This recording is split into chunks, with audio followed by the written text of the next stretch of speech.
talk about sepsis. You know, it's a flat-out race against time. The body's in complete overdrive, fighting an infection, and literally every single hour that ticks by without the right treatment, well, it seriously increases the risk of mortality. The problem? Our most trusted diagnostic tool, our supposed gold standard, has always been a step behind. And that delay is exactly what we're going to unpack today. And this really is the central question for every clinician working in an emergency. The so-called gold standard for figuring out the exact bacteria causing sepsis is the blood culture. But in a fight that's measured in minutes and hours, what happens when your best tool gives you answers in days? The simple answer is, we just can't afford to wait. So, here's our game plan. We're going to break down why this waiting game is so incredibly dangerous. We'll start with that ticking clock of sepsis itself, and then we'll pull back the curtain on the flaws in that traditional gold standard. After that, we'll meet the rapid response team, the biomarkers, get a peek at some next-gen detection, and finally, see how the winning combination of all these tools is changing the game. All right, first up, let's really set the stage. According to the CDC, sepsis is a leading cause of death in hospitals. And this isn't just some bad infection. We're talking about the body's own life-threatening response to that infection. The immune system, in its effort to help, basically goes haywire and starts causing damage to its own tissues and organs. That clock is always ticking. This quote just nails the whole problem, doesn't it? To win this fight, you have to know your enemy, the specific pathogen. And blood culture does that. It does it brilliantly. But it needs to grow that pathogen in a lab, and you just can't rush that process. We're talking 2, sometimes 3 agonizingly long days of waiting. So the issue isn't just about speed, though that's a huge part of it.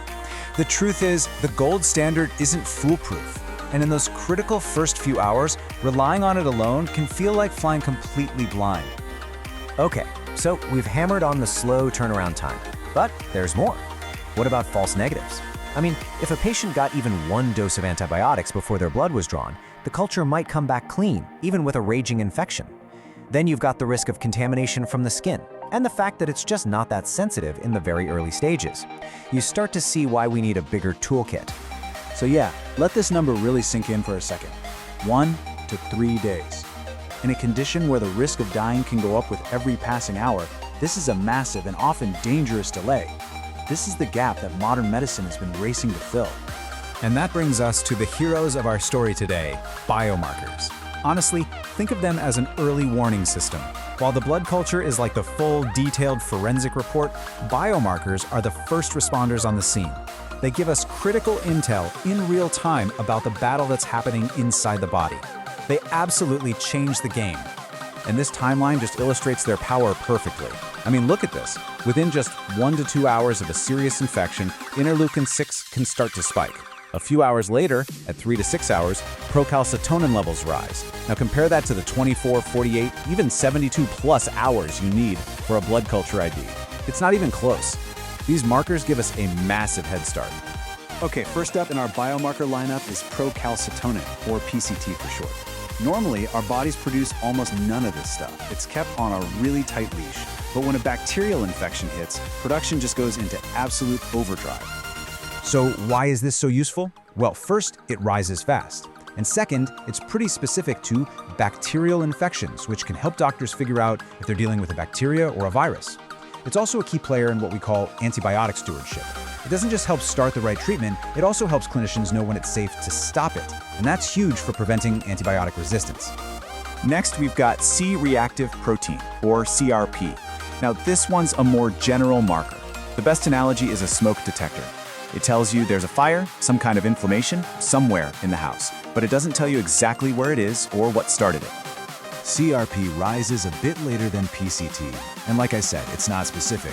Things like surgery or trauma can make it go up too. So a single high number isn't a diagnosis on its own.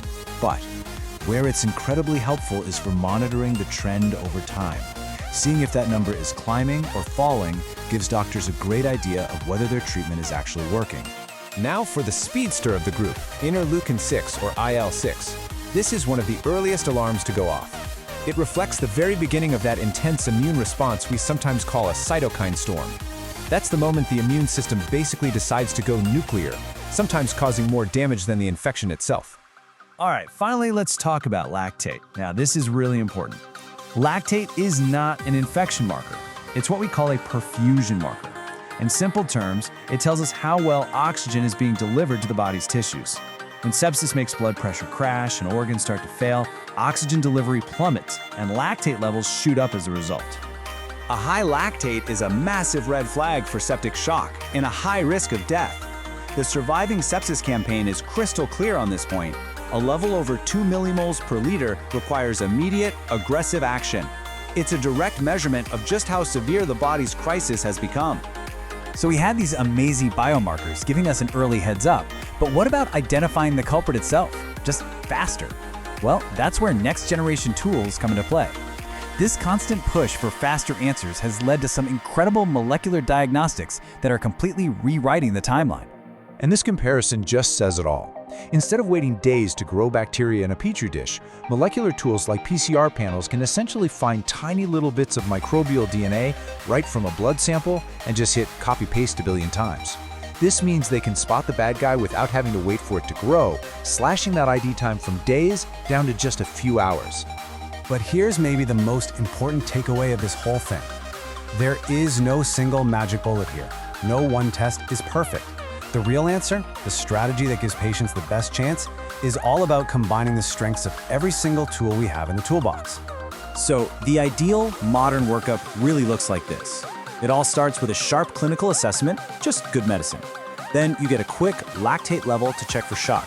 You measure PCT and CRP to get those early clues about infection and inflammation. You absolutely still take that crucial blood culture because you need that definitive answer. And where you can, you use molecular testing for that rapid ID. At the end of the day, the goal is simple. It's to get a comprehensive picture of what's going on with the patient and to get it fast.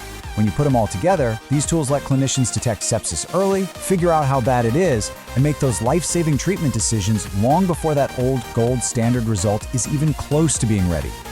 We've made this incredible leap, right? We've gone from a multi-day waiting game to getting critical answers in a matter of hours. It's a huge advancement. So it leaves us with one final thought.